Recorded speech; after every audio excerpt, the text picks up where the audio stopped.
నమస్తే అండి. నమస్తే సార్. వర్రా రవీంద్రారెడ్డి వీడిని ఇవాళ పులివెందుల పోలీసులు 2 రోజులు కస్టడీకి తీసుకుంటున్నారు కడప కోర్టు నుంచి. ఓకే. రిమ్స్కి తీసుకెళ్లి వైద్య పరీక్షలు చేయించి అనంతరం కడప సైబర్ క్రైమ్ ఆఫీసులో కూర్చోబెట్టి విచారణ చేయనున్నారు. మరో పక్కన ఇదే వర్రా రవీంద్రారెడ్డి అవినాష్ పిఏ రాఘవరెడ్డి పేరు చెప్పాడు. అవినాష్ రెడ్డి పోస్టులు ఇస్తాడు, సునీతమ్మ గారి మీద, షర్మిలమ్మ గారి మీద, వాళ్ళ కుటుంబ సభ్యుల మీద పోస్టులు ఇచ్చాడు, అయ్యే రాఘవరెడ్డికి వస్తాయి, రాఘవరెడ్డి నుంచి నాకు వస్తాయి అని చెప్పాడు. అప్పట్లో వర్రా రవీంద్రారెడ్డి అరెస్ట్ అవడానికి జస్ట్ ముందు, ఒక రోజు ముందు రాఘవరెడ్డికి వర్రా రవీంద్రారెడ్డికి మధ్యన ఫోన్ కాల్స్, చాటింగ్ కూడా జరిగినాయి, వాట్సాప్ చాటింగ్ కూడా. ఆ రోజు దొరకలేదు, వీడు పరారీలో ఉన్నాడు, హైదరాబాద్ పారిపోయాడు కడప నుంచి, వాళ్ళ ఊరు నుంచి. సో ఇవాళ మళ్ళీ కస్టడీకి తీసుకున్నారు. ఈయన చెప్పిన దాని ద్వారా ఇది అనేక మంది పేర్లు చెప్పారు. ఏది బోరుగడ్డ అనిల్ కుమార్ లాంటి వాళ్ళ పేర్లు, ఇంటూరు రవికిరణ్ లాంటి పేర్లు, ఈ వర్రా రవీంద్రారెడ్డి ఈ సైకో రాక్షసులందరినీ అరెస్ట్ చేశారు వర్రా రవీంద్రారెడ్డి చెప్పిన ప్రకారం. ఇప్పుడు రాఘవరెడ్డి మీద కూడా కేసులు వర్రా రవీంద్రారెడ్డి చెప్పాడు, రాఘవరెడ్డి మీద కేసులు బుక్ అయినాయి. రాఘవరెడ్డి విచారణకు వచ్చాడు, నాకేమి తెలియదు, గుర్తులేదు, మర్చిపోయానని చెప్పాడు. తర్వాత మళ్ళీ ఆయన యాంటిసిపేటరీ బెయిల్ వేసుకున్నాడు. యాంటిసిపేటరీ బెయిల్ పీరియడ్ నిన్నటితో ముగిసిపోయింది. ఈ రోజు ఆయన్ని కూడా మళ్ళీ పోలీసులు కస్టడీకి తీసుకుంటున్నారు. వీళ్ళిద్దరూ ఇప్పుడు పోలీసు కస్టడీలోకి వెళ్ళబోతున్నారు. ఒక పక్కన అవినాష్ రెడ్డి గుండె గుబేలు అంటుంది, మరో పక్కన ఎందుకంటే అవినాష్ రెడ్డి పియ్య రాఘవరెడ్డి, అవును, భారతిరెడ్డి పియ్య రవీంద్రారెడ్డి, అవును, వీళ్ళిద్దరూ ఏం చెప్తారో, ఏం కొంపలు మునుగుతాయో అని అటు భారతిను ఇటు అవినాష్ రెడ్డి ఇద్దరు, అవును, మంచినీళ్ళు మింగుడు పడట్లేదు వాళ్ళకి, చెప్తారు దొందే. జగన్మోహన్ రెడ్డి పిఏ ఎవరైతే ఉన్నారో కొంచెం బ్రాండెడ్, వీళ్ళతో పోలిస్తే వీళ్ళు కొంచెం చిల్లర గుంపు అనమాట. ఏది మహిళలపైన అంత నీచంగా ఏ విధంగా పోస్టులు పెట్టినాడో అంత గత చరిత్రతో చూసాం. అయితే వీళ్ళకి అంటే జగన్మోహన్ రెడ్డి డైరెక్ట్గా ఇన్వాల్వ్ అవ్వకుండా మొత్తం పురమాయించింది అవినాష్ రెడ్డికి పురమాయిస్తే, అవినాష్ రెడ్డి వాళ్ళ పిఏ ద్వారా మొత్తం ఈ యొక్క ట్రీ మాదిర ఒక లింక్ సర్కిల్ లాగా రాఘవరెడ్డి నుంచి వస్తాయి ఈ సోషల్ మీడియాలో ఏ విధంగా సైకోయిజంగా పోస్ట్ చేయాలో. రాఘవరెడ్డి అక్కడి నుంచి వర్రా రవీంద్రారెడ్డి, అక్కడి నుంచి బోరగడ్డ నీళ్లు గోకులు ఇదంతా లింకు. ఇదంతా పోలీసు విచారణలో వర్రా రవీంద్రారెడ్డి బయటపడిపోయింది. దొరికినట్టు ఎత్తకపోతున్నారు ఏదైతే పేర్లు వస్తున్నాయో. అయితే దీని వెనక ఎవరుండారు అనేది మెయిన్ పాయింట్ మనం చూడాల్సింది. అందుకు వర్రా రవీంద్రారెడ్డి ఏమైనా అబద్ధం చెప్పొచ్చేమో, ఇట్లాంటివి ఉంటాయి కదా.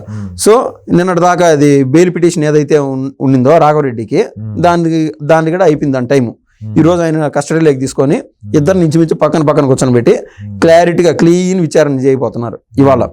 సో దాని వెనకలో ఎవరున్నారు, అవినాష్ రెడ్డి ఉన్నాడా, ఎవరున్నారు అనేది కీలకంగా పోలీసులు కనుక్కోబోతున్నారు. కొంచెం టైం పట్టచ్చు కాక 15 రోజులు, 20 రోజులు, నెల, 3 నెలలైనా. అయితే వివరాలు సూక్ష్మంగా బయట పెట్టేస్తున్నారు పోలీసులు, బయటకు వచ్చేస్తున్నాయి. ఈ యొక్క విచారణ ఏ విధంగా ఉండదంటే సార్ చాలా పటిష్టంగా ఉండదు.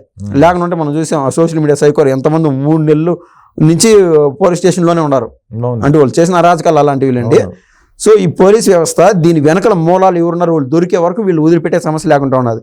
పొరపాటున ఒకసారి వదిలిపెడితే ఏం చేశారు చూసాం సార్, వాడు కల్లా హరికృష్ణారెడ్డిని అర్ధరాత్రి పోయి విగ్రహం కాడికి పోయి వైఎస్ విగ్రహం కాడికి హల్చల్ చేశాడు.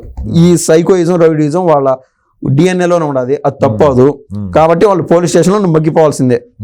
వర్రా రవీంద్రారెడ్డి తన సొంత గ్రామంలో అటవీ భూముల్ని కొట్టేసి ఫారెస్ట్ ల్యాండ్స్ ఏమో రెగ్యులరైజ్ చేయించుకొని ఎంఆర్ఓల్ని బెదిరించి, అవును, వాళ్ళని ల్యాండ్ రెగ్యులరైజ్ చేయించుకున్న తర్వాత వాటిని తన పేరుని రిజిస్ట్రేషన్ చేసుకుని భూములు కూడా కొట్టేశాడని చెప్పి, అంటే భారతిరెడ్డి పిఏ అవటం వలన ఈ పనులన్నీ చేయించుకోగలిగాడు బెదిరించే అధికారుల్ని. అంతే కదా సార్. ఇప్పుడు మనం స్టార్టింగ్ మనం చూసినప్పుడు ఆ కడప జిల్లాలో ఎక్కడైతే అరెస్ట్ చేసినారో ఇంచుమించు రాజంపేట పోలీసులు అక్కడికి వెళ్ళినారు ఇమ్మీడియట్ గా. అంటే ఇది ఒక చట్టంలో ఈ సర్కిల్ అంతా అట్లా ఉంటుంది సార్.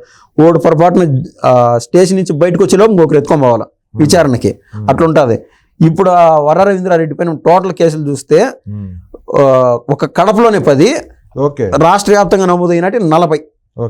ఇంకా బయటకు వచ్చేది ఏంది, తప్పించుకునేది ఏంది. దాంట్లో ముఖ్యంగా ఈ యొక్క ప్రభుత్వ భూములు, ముఖ్యంగా అటవీ శాఖకు సంబంధించిన భూములు, వాటిని కూడా అక్రమంగా ఏది సబ్ రిజిస్ట్రార్ వాళ్ళ గొంతు పైన కత్తి పెట్టి ఏ రకానో నయానో భయానో ఒప్పించి ఆయన హస్తగతం చేసుకున్నాడు గవర్నమెంట్ ల్యాండ్స్. ఈ ప్రతి కేసు ఉన్నది సార్, వీళ్ళు తప్పించుకునే సమస్య అంటూ లేదు.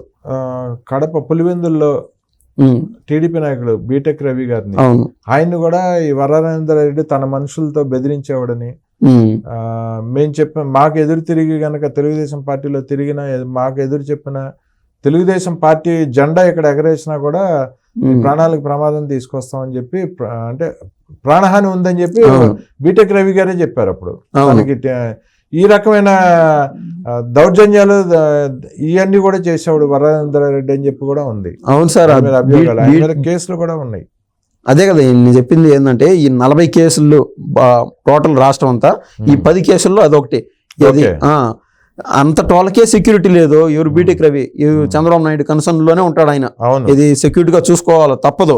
ఆయన ఉండే పొజిషన్, ఆయన ఉండే ప్లేస్ అట్లాంటిది. కానీ ఆయన ఎలాంటి రౌడీ కార్యకలాపాలు ఎప్పుడు చేసింది లేదు, చేయడు సార్. ఆయన సెక్యూరిటీ అయితే బాబు గారు బాధ్యతే కదా. పులివెందుల్లో ఉన్నాడు, మంచి కోసం ప్రయత్నం చేస్తా ఉన్నాడు, పోరాడుతున్నాడు. అట్లాంటి సెక్యూరిటీ బాబు గారు బాధ్యత. అట్లాంటి ఆయన పోయి బెదిరించాడంటే రాష్ట్రంలో ఇంకా ఆ టైంలో మహిళలు కానీ మిగిలిన వాళ్ళు సగటు మనుషులు ఏ విధంగా పాటుపడి ఉంటారు సార్. అది వాళ్ళు చేసిన దౌర్జన్యానికి వాళ్ళు క్లియర్ గా దేవుడు శిక్ష వేస్తున్నాడు. ఈ రోజు మనం అర్థం అవుతుంది కదా, పక్కన కూర్చొని పెట్టి పిండేదేదో పిండి నిజాలు రాబడతారు. దాన్ని వెనకుండే వాళ్ళు క్రమేపీ రావాల్సిందే, ఏది స్టేషన్ బొక్కలేకి. అట్లా సార్. ఓకే అండి, థ్యాంక్ యూ అండి. థ్యాంక్స్.